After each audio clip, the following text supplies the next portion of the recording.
السلام عليكم. مين اللي قال ان البرتقال بس للكيك؟ النهارده هنعمل حاجتين.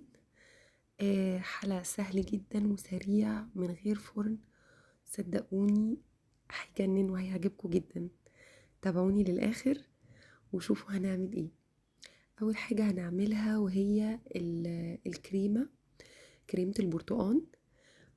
ينفع طبعا الكريمه دي تتعمل منها ليمون.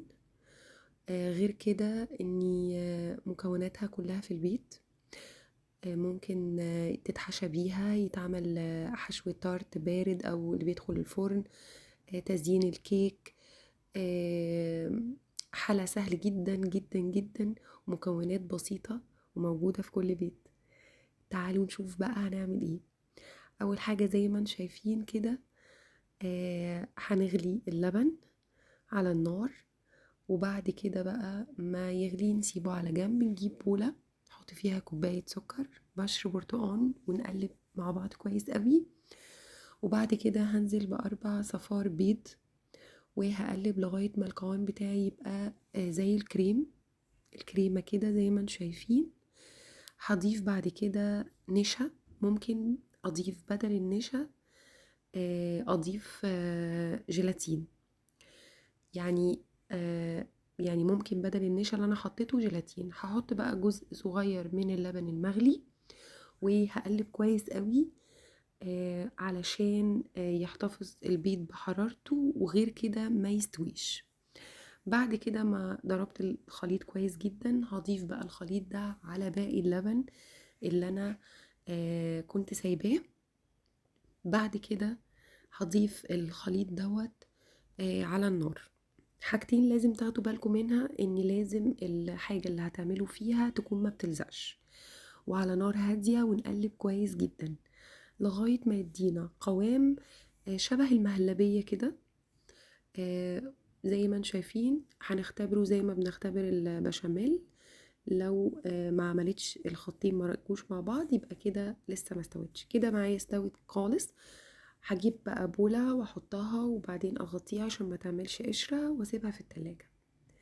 بعد كده بقى هنجيب بسكوت زي ما انتم شايفين كده وهنطحنه، نحط عليه زبدة ونختبره كده بايدينا. لو مسك يبقى كده خلاص الزبدة والبسكوت كده كويسين مقدار. هضيف بقى البسكوت اللي احنا عملناه في قالب التارت، وهسويه زي ما انتم شايفين كده. بعد كده هجيب الكريمة اللي احنا عملناها، هضيف عليها كريمة خفق وهضربها بالمضرب زي ما انتم شايفين كده. بعد كده بقى هجيب البسكوت وهضيف عليه الخليط، ونيجي بقى للمتعة اللي احنا قلتلكوا عليها. هنجيب البرتقال، هنقطع من فوق دي، وبعد كده نقطع شريحة تخينة اسطوانية كده، وبعد كده نقشرها ونخلي بالنا عشان البرتقال ما يتعفصش معانا. وبعد كده بقى هشيل القشر وهقطع القطعة اللي انا عملتها دي شرايح رفيعة. بس احاول ان السكينة اللي انا بقطع بيها تكون حامية كده. هقطع بقى الشرايح رفيعة كده زي ما انتم شايفين. هقطع كذا برتقانة، مش برتقانة واحدة، سلايسات كده رفيعة.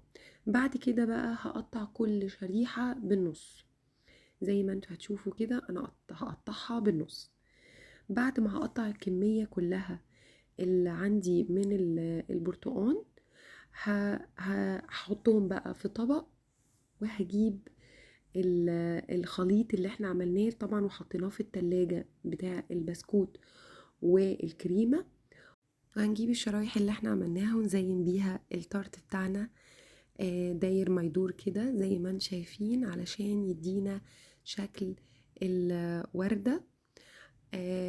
ما تنسوش تقولولي ايه رأيكم. وبجد شكلها زي القمر، بجد تجنن حقيقي. لو عملتوها وقدمتوها هدية لأي حد بجد مش هيصدق ان انتوا عاملينها في البيت، وكمان طعمها يجنن. ما تنسوش تقولولي ايه رأيكم، وتكتبولي في التعليقات شكلها عجبكم ولا لأ. اشوفكم في وصفة جديدة. ما تنسوش لايك، سبسكرايب.